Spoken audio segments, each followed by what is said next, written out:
Hey friends, welcome back. Thank you for joining me again tonight. Before we start, if you like this type of content, liking and subscribing really help keep this going.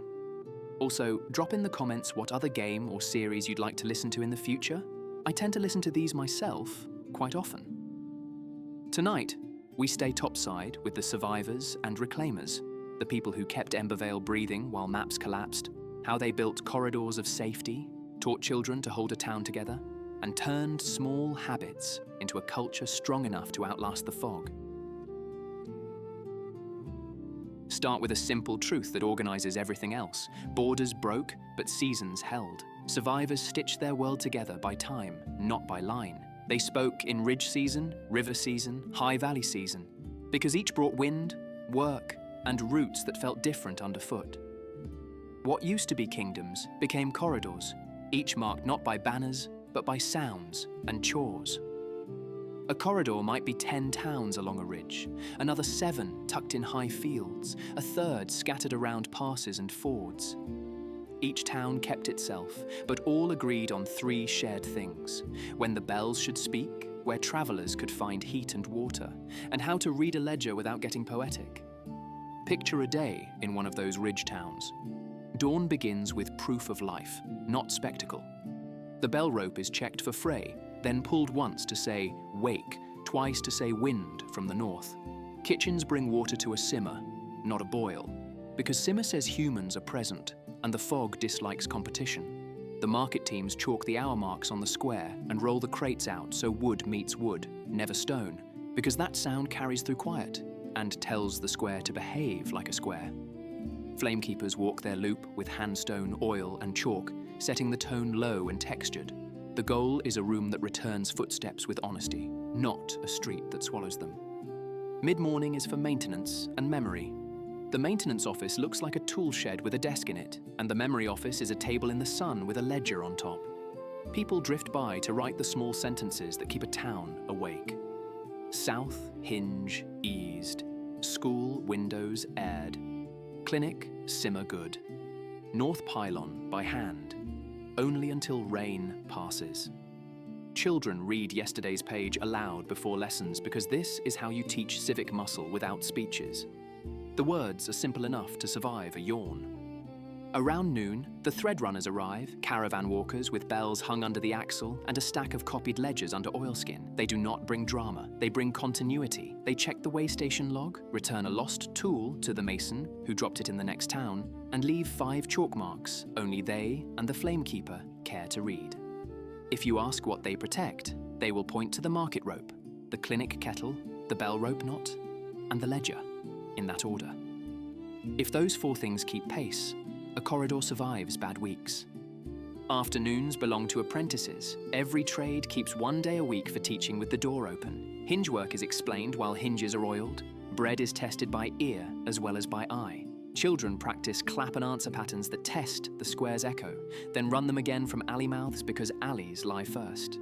When a flameborn passes through, they do not take the lesson. They shadow the local and add 2 more rules. Leave 1 honest sound in each room after you make it clean, and keep at least 1 task slow on purpose. These rules look like courtesies. They are, and they are also armor. Evenings are a small festival by design. That does not mean fireworks, it means evidence. A pan rings at the hour, the bell answers, a pylon hums beneath human voices, not over them. The market rope is lifted and coiled slowly, so wood on rope on wood makes the sound people associate with a day completed. Names are read at dusk. No penalties, no speeches, just names, because names tie bodies to places, and the fog does not love that knot. Now, widen the lens. Corridors depend on predictably unpredictable caravans. The rule is simple. Never keep the exact same schedule twice, but always arrive inside the hour band towns expect. To manage that, caravans keep a weather book, a ledger book, and a music book. The weather book lists passers-by draft, where wind enters, where it hesitates, where it reverses. The ledger book is the portable memory of 3 corridors: tone states, hinge conditions, market reliability, clinic practices. The music book is new only in this age. a list of bell patterns and call and response claps used in each town so caravans can announce themselves in the local tongue of noise. A caravan that knows the song of a square can be heard before it is seen, and being heard is part of being welcome. Signals evolved because words fail when you are tired. A single ring says camp is safe. 2 quick rings say wind shift. 3 at the half hour mean route correction. 5 spaced rings mean a hollow is following shift to crosswind. A double-double, spaced wide, asks for a hand-tuned pylon at the west gate. In some corridors, a low wooden whistle carries farther than metal, so crews keep one for fog-heavy nights. Children learn the patterns first, because they take to rhythm faster than law. Food changed too, and that matters more than it sounds. The meals that travel well and resist fog smoothing are those that keep texture. Stone-side stews rely on chopped roots and rough barley that speak under the teeth. Crust breads are scored deep so that the crack is audible when broken. Caravan tea is brewed thin and kept simmering, not boiled flat, because the quiet, trilling lid helps a camp refuse the fog's hush. Markets prefer bruised fruit over perfect gloss, because perfection is suspect. Slight imperfection tells the eye someone touched this food, which means it belongs to a chain of hands. Architecture learned new manners. Doors hang true, but are allowed one honest sound. Windows are oriented to catch cross drafts. A town with no wind is a town too easy to erase. Rooflines are staggered along long streets so the wind cannot be trapped into a single smooth corridor. Market squares avoid perfect symmetry. There will be a water trough slightly off-center or a lamppost a pace to the left of matching. These quirks are not whimsy. They are speed bumps for a force that loves clean lines and loops. Inside homes, people keep a sliver of wood under the table leg that wobbles just enough to make a faint tick in the quiet hours. The tick is a promise. This room is not a display. Justice learned to be audible and short. A dispute begins at the maintenance table at midday, not at midnight, because tired minds make permanent mistakes. Each side gets one telling, then the bell ringer asks for evidence in the ledger. If the ledger says the door was tuned, the door is not on trial. The user is. If the ledger is blank, the fix begins before blame does. Most penalties involve chores because chores repair more than pride. If someone welcomed the fog by insisting on smoothness in the wrong place, they are given the creakiest street to sweep for a week and the bell to pull. The sound cures the taste of smoothness faster than lectures. Healing shifted from miracle-seeking to pace-keeping. Clinics keep a simmer 24 hours on days the fog climbs, not for tea, but for tone. Beds are set away from the smoothest wall. Doors do not whisper. Nurses talk in low, steady voices, reading yesterday's names aloud to reattach bodies to stories. Elixir remains in use in tiny, careful measures, drops that steady a hand or ease a bone, always paired with noise and wind. The rule is not never elixir. The rule is never alone. Anything that works alone is suspect in a world that survives by cooperation. Birth and burial changed most visibly. Births happen in rooms with water noise and hinged doors. Between contractions, families recite the names of everyone in the house, then the names of the neighbors, then the names in the ledger on the clinic table. A new life begins tied to a web. Burials avoid the fog's favorite trick, polished stillness, by including movement and sound. The procession walks a route that crosses 2 drafts, chooses a path with uneven stones on purpose, and stops at a pylon to detune it by a hair if it has grown too smooth from grief. A handful of dirt is tossed by each mourner in a rhythm taught to children, not as ceremony for ceremony's sake, but because rhythm makes memory too heavy for the fog to carry away. Education is less about dates and more about maintenance of self and street. Children learn to read ledger script early, to tie knots that hold when wet, to tell honest wind from corridor drafts, to choose bread by ear, and to use voice without shouting. Games train useful reflexes. In Echo Tag, a child claps a pattern at an alley mouth, and another child must answer from the far side of the square with a pattern that proves the square is itself.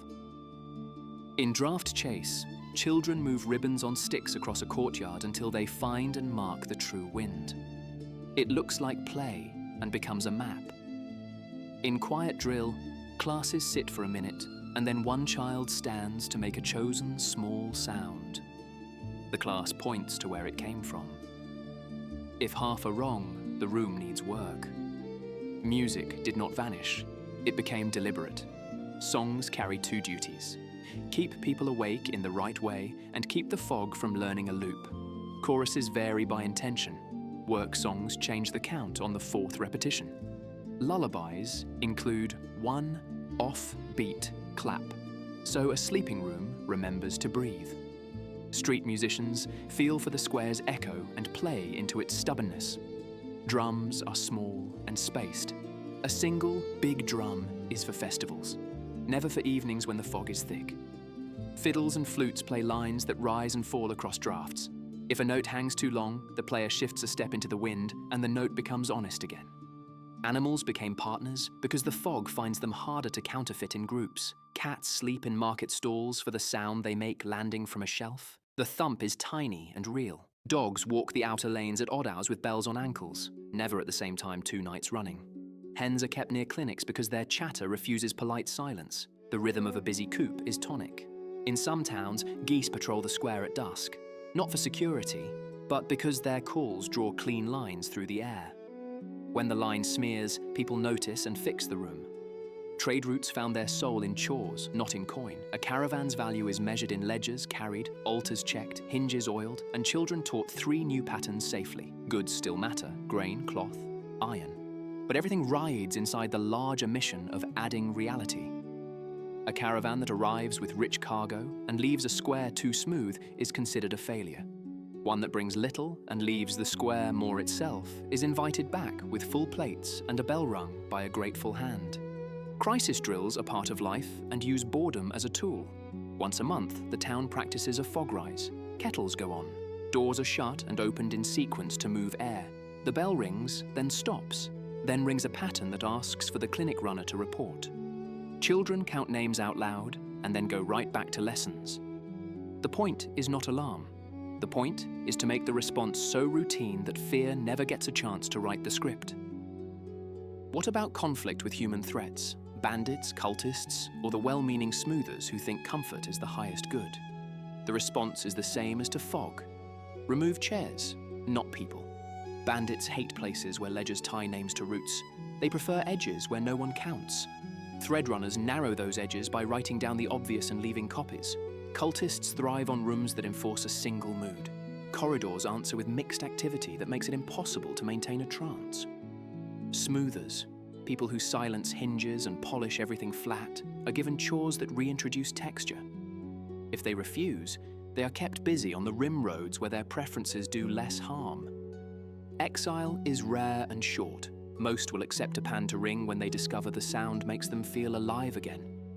You will hear stories about towns that decided to live without ledgers, claiming freedom from fuss. They lasted through a spring, perhaps, when wind is generous. By late summer, kitchens ran too quiet, bell ropes wore without attention, and people slept untroubled at noon. When the fog rose, they had no habit to meet it with. Survivors from those experiments often become the fiercest ledger readers. Failure taught them that bureaucracy is not the enemy. Empty bureaucracy is. A ledger used as a tool, not as an idol, is as necessary as a broom. Let's walk 3 corridors in detail to make this real. The High Sill corridor runs along a cliff line broken by saddles. Towns there mark roofs with a single stagger that forces drafts to twist. Every house keeps a hook by the door for the kettle when fog climbs. Hot metal under a lintel makes a sound that is part tone and part knock. Their caravans run light and fast, ringing a half beat on the downslope to avoid becoming a metronome. The Riverbend corridor is slower, patient as water. Markets float on barges tied in a rectangle that changes shape with the current. The shape change prevents the fog from learning a square. Bakers there cure paddles in the sun, so bread meets wood with a specific knock no pylon can mimic. The Pine Edge corridor keeps the oldest songs, but breaks them on purpose. Their festivals use call and response, where the answer is sometimes wrong, on cue, because wrongness gives rooms teeth. Across all corridors, the Flameborn act like traveling tutors rather than commanders. They arrive, walk a loop, touch stone, listen, then sit with the maintenance crew and the bell ringer and the head baker. They ask, what has drifted, not what is missing. They correct pylons by hand and leave a chalk note about the key they moved. They teach one new test, a coin tap, a draft trick, a door sound, and then disappear before anyone starts saying, "Hero." The best compliment a corridor gives them is simple. We are louder after than before, and the loud is the right kind. There are people who cannot bear the fog's posture and head for the far reaches, solitary beekeepers on high spurs, fishers on windy cliffs, scavengers who learn to walk the line without letting it walk them. Corridors make room for them and ask for 3 things in return. Bring your ledger page when you visit. Take a bell with you. If a hollow follows, lead it to the square, not to your door. Freedom in this age is a dance step, not a door slam. One more practice worth learning is the rest hour. It is not a nap, it is the opposite of a nap. Each block chooses a moment mid-afternoon when 3 sounds are made and then maintained for 15 minutes. A kettle simmer, a soft sweep, and a page turned. No other noise is required. People go about their tasks. The point is to anchor the block to human texture during the hour when the fog likes to press in, when heat and hunger make minds loose. After rest hour, the square feels heavier and friendlier. It can accept market noise without slipping. Finally, a word about hope, because hope here is not a speech. Hope is a checklist that survives a bad night. It looks like this. The bell rang at the right times, the hinges spoke and did not scream. The clinic kept the simmer. The altar took a handstone's answer. The market rope came up without a fight. The names were read and answered. The caravan arrived inside the hour band. The ledger page filled without exaggeration. If you can tick 5 of those 8, you are already on the next day's safe path. If you can tick 6, your corridor strengthened. If you can tick 7, teach another town how. If you can tick all 8, you celebrate by doing nothing special, just the same again tomorrow. If you are listening with your boots off and your shoulders finally down, here is the pocket rule that holds the whole surviving world together. The fog erases by smoothing. We reclaim by participating. Participation looks like chores, sounds like small noise, tastes like bread with crust, moves like a draft crossing a room, and reads like names in a ledger spoken out loud. That is the culture the survivors built. One market, and one clinic, and one hinge at a time. It is not glory. It is durable. Next time, we can open the map of theories and futures, what the ancients meant by the deepest wells, where the corridors might meet to become something new, and how the flame-born hand the work to people who will never need a vault to wake them. For tonight, set your kettle just shy of boil, let the hinge say yes, and leave yourself one sound in the room that proves you live